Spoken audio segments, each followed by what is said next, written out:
You know, I never would have thought in a million years that this game would be such a big deal later on. A game inspired by the emerging open-world sandbox genre of the time, and featuring the license of the most successful animated show of all time, The Simpsons Hit and Run is a beloved relic of gaming's past that still has a surprising amount of popularity. The situation for this game now is rather complicated.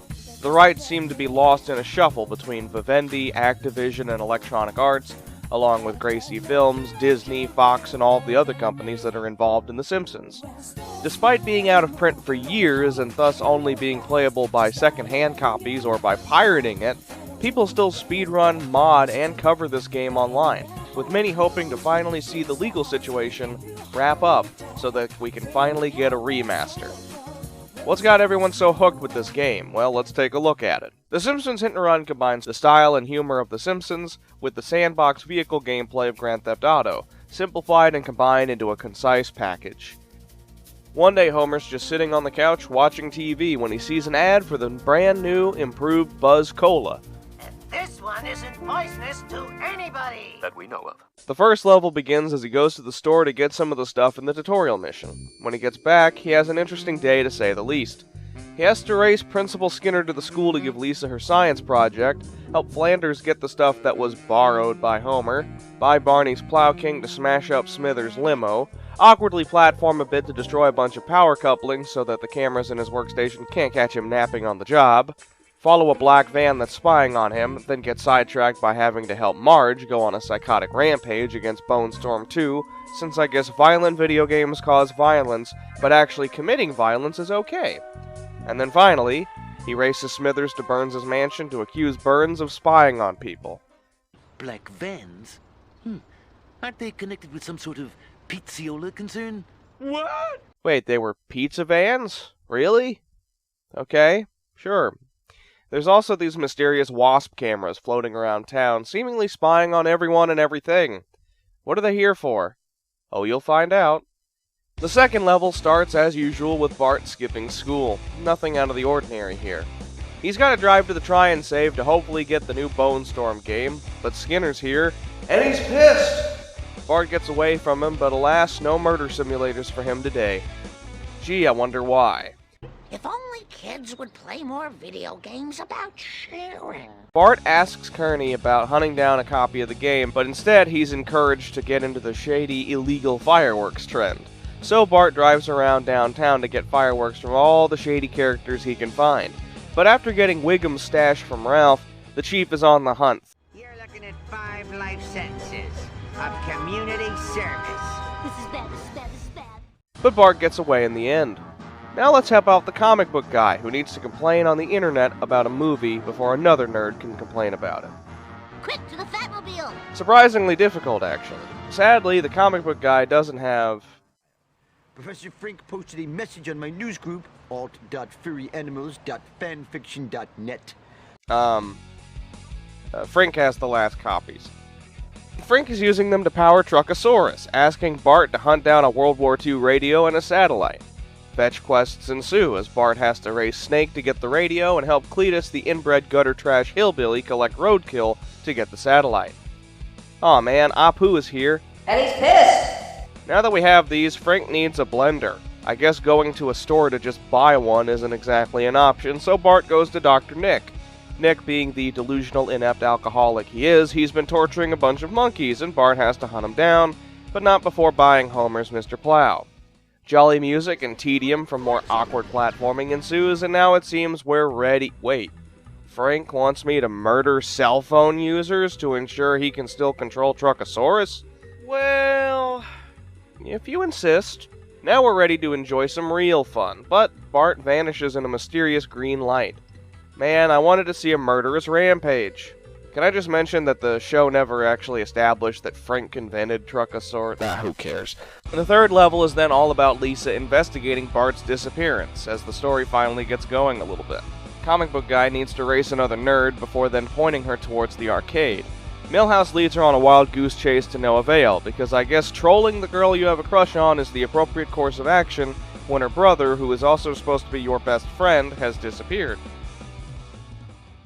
Now Lisa tags with Apu in a reversal of the previous Cletus mission, chasing Cletus down to collect his roadkill and keep him from selling it. Then he points her to Frink at the observatory. Maybe Frink knows what's up. Well, he recapped what they did in level 2. Good enough. Lisa goes to the perpetually out-of-it Grandpa Simpson, who notes that a black car dropped Bart's lucky red hat, and so, after obtaining Otto's school bus, Lisa chases down the black car and destroys it in hopes of finding clues. Driving to the Aztec Theater, she does it again with a second car, and then a third at Planet Hype. But to her dismay, all of the cars have no leads. The search for info leads her to Wiggum, who needs her to wear a disguise and tag along to help him bust Snake. Then afterwards, he points her to the Squidport, where mysterious government types have been hanging around. Sea Captain McAllister refuses to help her until she helps drive his shipment of fish around to restaurants and stuff. After doing his errand, the captain tells her Bart was last seen in a limo. And... Ahoy! There she drove! Lisa chases it down and destroys it, but finds nothing. McAllister tells her that he got out of the limo and boarded a nearby cruise ship. I guess he had a hate boner for that limo, and he just really needed you to destroy it before he'd tell you. What a Moby Dick. Bart is found safe, but he's kinda off. He can't seem to speak normally or do much of anything, though he does mutter something about cola and black sedans. Is this a clue? You tell me. The 4th level starts with Marge thinking about the weird occurrences, and they're coinciding with crop circles, mysterious sedans, and colas, and then seeking out Wiggum to try to find where the crop circle is in order to cure Bart and figure out what's up. But Wiggum needs some sugary glazed bread rings, donuts, so Marge has to ram a donut truck to steal a bunch of them for him. I'm gonna need a lot of coffee. He points her to Cletus's shack. Huzzah! Alas, Cletus is distrusting of you for some bizarre reason, so he flees and Marge has to tail him and retrieve his belongings as they fall off his truck. Why is he faster when you have to chase him than he is when you actually have to drive with him? Anyhow, when he stops at the gas station, Marge has to help him collect ketchup packets to survive the winter. Because he's inbred white trash, Before you can do that, though, you need to get her inmate costume so she won't ruin her dress. A slight complication, though, they have to escape another one of those mysterious sedans before they can wrap things up. Cletus points out that My grandpapa done seed one of them corn drawings once, but he's with Allah now. And suggests she go to the graveyard to ask some old folks about it. I could have sworn graveyards were for dead people, but I guess old people are getting close enough. Marge finds Hans Mole Man on the lam, hiding from the cops, and he tells her to race Wiggum to the retirement home to ask Grandpa about the crop circles before they lock the home up. Abe's pills have been stolen by some bullies at the school, but they traded it for magazines from a mysterious sedan, and so a chase ensues. With all the pills, she returns to Abe, but alas, it knocks him out, so she has to go over to the Quickie Mart to get some trucker pills to wake him back up. A cutscene ensues, where Abe starts rambling a bit first. It turns out that the crop circles resemble the logo of Buzz Cola. Marge brings one of these colas to Bart, and it fixes his trance, as he explains that the aliens were using it for mind control. She's gonna need her police costume, then it's time to go grab all the bad colas she can find to try to fight this plot. Finally, she goes to the Quickie Mart to confront Apu about the situation, trying to find out where these came from. Apu doesn't know what's up either, but vows to get to the bottom of the situation. And get to the bottom of it he will. But Marge is here, and she's pissed. She's off to go on another good old-fashioned rampage, blowing up multiple cola trucks. With her crusade finished for now, she goes home to relax with her family, but Wiggum is not happy that his crazy psycho cola is gone, so she's gonna have to escape from him before she can do that. The 5th level is all about Apu getting to the bottom of this. And get to it he did indeed do. I do believe. Yes. Apu investigates a cola truck and is then led on a chase, grabbing any evidence that the truck leaves behind. The trail leads him to the Legitimate Businessman's Social Club, which is completely legitimate with no criminal activity whatsoever. Don't come in here. We're making sausage. Man sausages. Apu asks the mobsters about the trucks, only to remember he needs to go get his babies from the doctor's office. The mob is not happy, though, trying to attack him with a couple of limousines, but after some driving around he's able to escape. Still, can't help but think this whole baby thing is padding. For some reason, psychotic violence over trivial stuff happens a lot in this game. Apu's octuplets require a bunch of diapers, and he's got to attack a mother from Shelbyville to get some. He also needs the car built for Homer to store it all. It's a basic smash and grab mission like we've done before. He brings the diapers back to the doctor's office. Next, Apu goes to Krusty the Clown since he's shady enough to maybe know what's up with the trucks. Krusty tells him he needs a professional scumbag, suggesting he follow Wiggum to find one. But he needs his American costume to do so. Let's not get into that, okay? Apu follows a trail of donuts until he reaches Wiggum, then trails him to the DMV where he finds Snake Jailbird. I thought Wiggum had arrested him just a couple of levels ago. I guess it didn't stick. Anyway, all this filler builds up to this next infamous mission. Never trust a snake. It's so infamous it's the first one I feel I need to mention by name. Expect to hear that coming up a lot from here on out. Snake claims to have a lead on the trucks, but will only spill the tea if Apu promises to do his community service for him. So Apu has to follow what is probably the fastest garbage truck in the history of humankind in order to grab the trash that it drops, then go on foot for more awkward platforming to grab the rest of it, then get back to the DMV. The reason this mission is so infamous is because its time limit is very tight. The time limits in the game usually change or go away completely based on whatever objective in a mission you're working on. In Never Trust a Snake, the timer you're given at the beginning of the mission actually remains for the entire mission. So you have to get in your car, chase the truck, get all the trash, get out of the car, platform, and get the rest of the trash, then get back in the car, and get back to the DMV to return to Snake, all within that time limit. It's rough, but it's not unfair. However, it goes without saying that it's burned itself into the consciousness of many people, including me, who played this game. Anyhow, Snake ends up giving you no info. A criminal being dishonest? Imagine my shock. I just need help with a little more community service. Oh, I'm totally evil. Snake and Apu have to destroy an armored truck using Snake's fragile Bandit. Lil Bandit is ill-fitted for this sort of job, but fortunately there's no time limit. In the finished game, there's actually a disabled timer for 3 minutes to destroy the car somewhere in the code, and this probably would be quite unreasonable. Looking back at my footage, it took me 5.5 minutes to do it. Anyway, blow it up, get the money, escape from Wiggum, and go to Snake's hideout. Apu is losing his patience, and he's mad. I will be forced to use profanity. Okay, don't go nuts. Snake tells him the trucks are registered to the museum, so Bart and Apu chase down the curator of the museum to blow him up and get his key, then investigate, finding the cola is dripping from a meteor, and discovering that Kang and Kodos, the aliens from the TV show's Treehouse of Horror episodes, are inciting chaos to get ratings for their reality show about Earth. Wait a minute, didn't this already happen before? Huh, that's a really cool coincidence. The 6th level is Bart following up on this. Bart tries to get Apu to continue helping out, but Apu is done. So Bart asks for Otto's help getting to Krusty Lou's studios, driving the school children there as well. Bart wants to warn Krusty about it, but Barney tells him he's out doing PR stuff. Also, Barney is skeptical of Bart's claims. Control human behavior? No beverage could do that. Oh no, I haven't had a duff in 2 hours. My life is over. Bart follows a truck to find Krusty's limo, which he then has to race to the Squidport to have a chance to warn Krusty. Alas, Krusty doesn't buy it, so Bart has to try to find some evidence. He's off to hunt for Frink, tailing the hover car to the observatory to ask him for his help.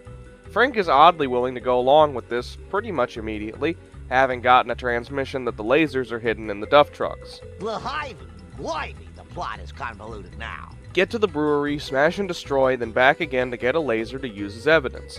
For some unknown reason, Bart decides to go to Skinner to try to get help, but Skinner confiscates it and makes Bart have to destroy his car to get it back. I like how Skinner is completely unfazed by the sight of an actual alien laser and is trying to enforce the school's rules away from school grounds. This, my friends, is what they call pointless filler, meant to be a breather before we get really nuts. The next mission is probably the hardest of the entire game. Bart shows the laser to Krusty and he's willing to help, but he already let the aliens set up laser stands for a massacre, and Bart's gonna need the supervillain car to deal with this. Make sure your engines are set to kill. Whatever. You drive around destroying these stands and then back to the studio. It sounds very simple, but no. Getting the laser stands isn't too bad, but the crowds in the squid port make it probable that you'll end up getting a hit and run and will be chased down by cops, while traffic could cause you to crash or even blow up your car. But that first part is ultimately pretty manageable. Even getting busted from a hit and run, I found myself having plenty of time for that objective. However, the second part is a nightmare. You're given exactly 50 seconds to return to Krusty Lou, and so help you God, you better take every shortcut, avoid hitting anything, and pray to Jeebus himself that nothing stupid happens, because this is probably the strictest time limit in the entire game. It took me several attempts to finish this mission, and when I ultimately did finish it, I had only 3 seconds left on my timer. Even that was probably dumb luck. When people speak of hit and run, set to kill is usually the mission that gets mentioned first. It's infamous for the strict timer on returning to the studio, which, if you can believe it, was added in the last few months before the game came out. The beta build did not have a timer at all for that, so the reason this is so blatantly unfair is, at least as far as I can tell, they didn't really do the testing that this needed in order to be properly balanced. Anyway, Bart tells Homer that the aliens are doing their thing using the brewery to do so. So Bart and Homer race the aliens to the brewery, but alas, after getting there, the aliens aren't beaten yet. Their cola is now dripping and poisoning the water supply and reanimating the dead. Fitting of the Treehouse of Horror aliens, Level 7 is a Treehouse of Horror styled zombie apocalypse. Homer's got to get supplies for his family. Next, he goes to the school playground and Comic Book Guy informs him that he's going to need the zombie car, and then he's going to have to follow the alien car to wherever it's going. The power plant? I'm bored of this level. Frank is there and he's discovered that the aliens are weak to nuclear waste. So he's loaded it up onto the hover car and they have to get to the school and let the car get sucked into the tractor beam within the time limit. If they hit anything, their waste will explode, requiring them to make the trip back to the plant to get more. Homer hopes that Lisa can help. She tells him to go ask Mr. Burns about where he buried all of his nuclear waste around town. Upon arriving at the plant, infamously jingly music and the perfect demonstration of why this game's platforming sucks ensues. We're coming back to the premise of the mission we just did a moment ago with Frank. Burns gives Homer a map, and now it's time for the Alien Topsy Trilogy, which wraps up the game. First, he grabs some nuclear waste from the plant and sacrifices his own car in Part 1. In Part 2, he commandeers the little bandit from Snake. Just go. What'll you do if I don't? Flip you the bird. Okay, don't get freaky. Get in. Making the trek back from the playground to the plant, and then back to the playground again. But along the way, they have to escape from the alien car. Once that's done, back to the waste and then back to the UFO. It's a tight goal, but doable. Part 3 sees Grandpa come back with his old World War II Jeep rigged up to the nines with rockets to crank up the power as much as possible. The Jeep handles very finicky and it's rough, but it's not unplayable. They have to race the aliens from the school back to the plant. Once they get there, they have to make their final trek back. They'll have to shake the aliens off once again, but once this is done, Grandpa's sacrifice is enough to finally defeat Kang and Kodos. All is well as Homer ends the game posing for alien fans of the Earth reality show. Then Kang and Kodos are tortured by having to watch the credits for the game. The gameplay is mostly made up of driving missions with a few basic objectives.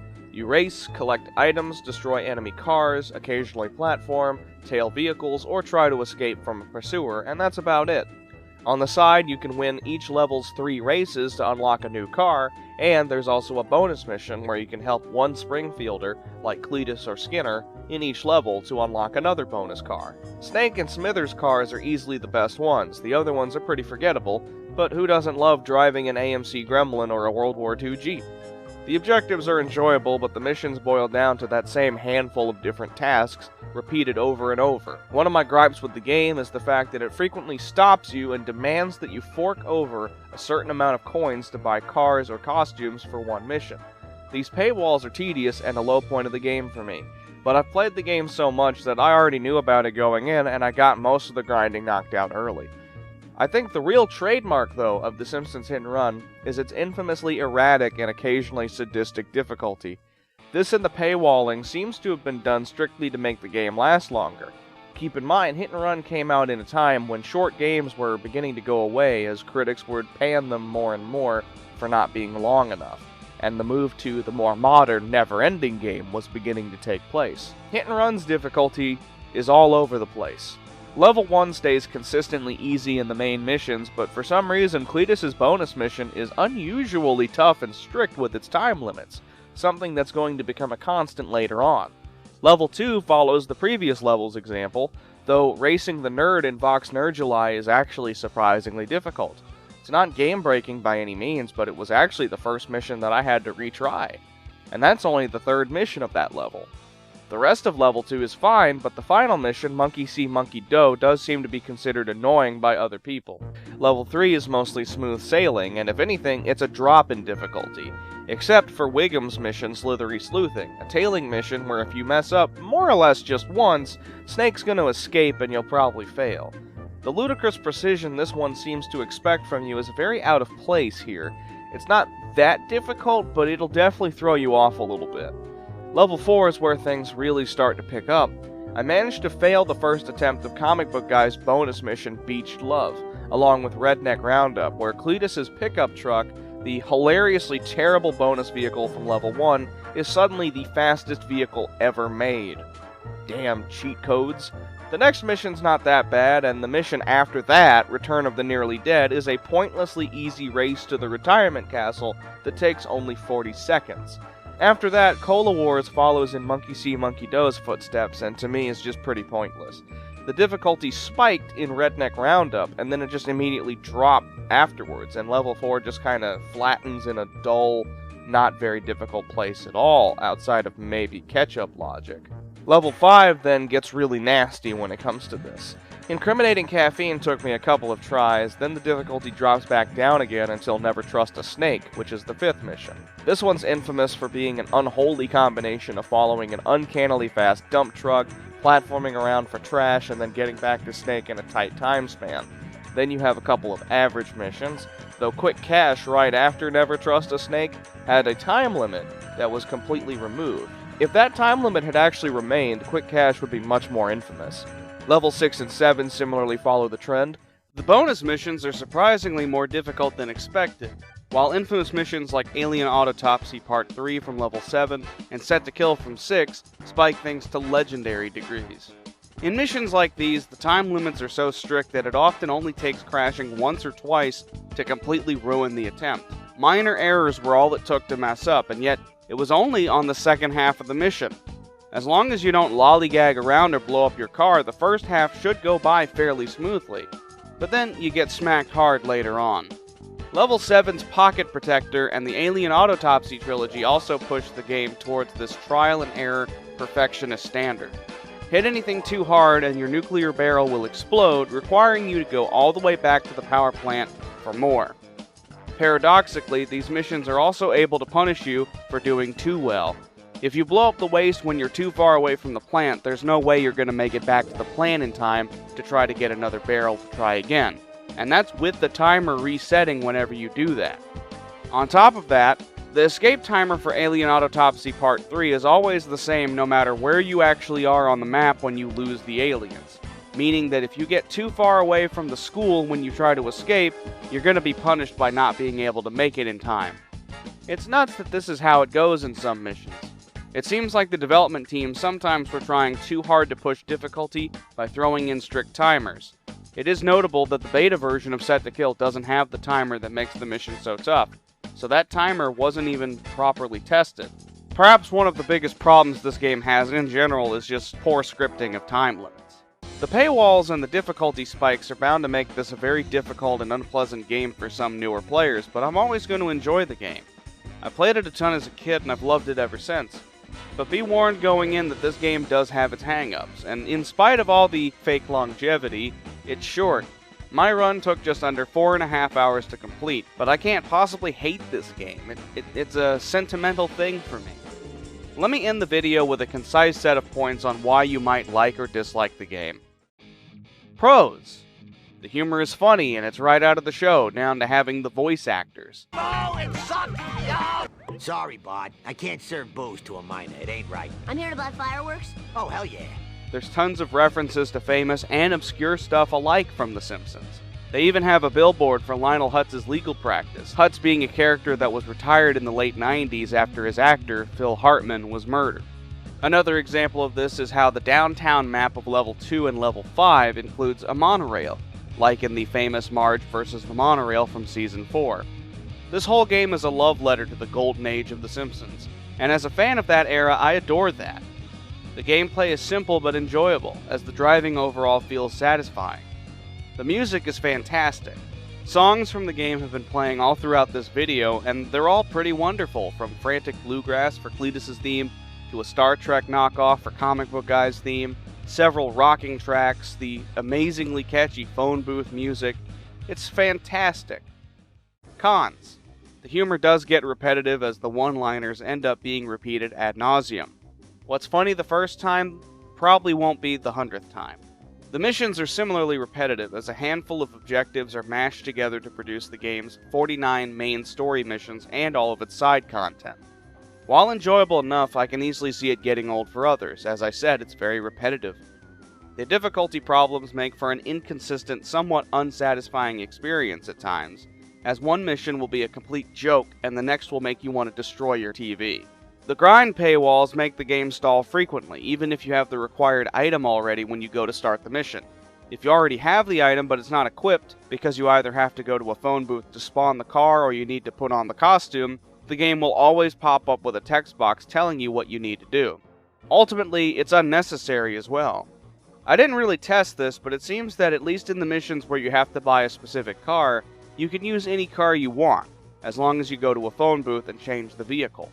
In the specific example I'd like to mention, on Long Black Probes, I bought the zombie car, but I really didn't like it. I felt that it blocked my view, the smoke blocked my ability to see, and it just didn't look or feel right. So I went to a phone booth and swapped it out for Lil Bandit. It caused me to fail the mission, but when I loaded it for a retry, I was able to then play the mission with the Bandit instead.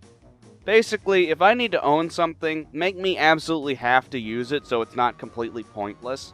There's literally no reason why you even would need the zombie car, to be honest, because all the other cars, especially from like level 6, would have covered that mission just fine. It's not like the zombie car was really necessary from a gameplay standpoint. The on-foot stuff is, well, it's terrible. There's no getting around it. There's no meaningful purpose to actually get out of the car and do stuff on foot. The platforming feels clumsy. There's something about Monty readily demonstrates that, and it's just not fun. Give me back my car. It's like you took away my toys.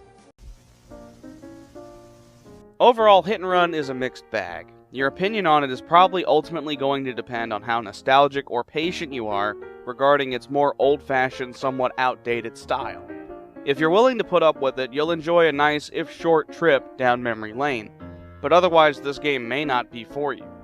Still, if you want to try it, it's on PS2, GameCube, Xbox, and PC, but have fun hunting for any copies of that on any of those systems. It's out of print, it's a relic of the past, but maybe, just maybe, it'll make a comeback. You never know. Stay safe out there and have a nice day. The old school style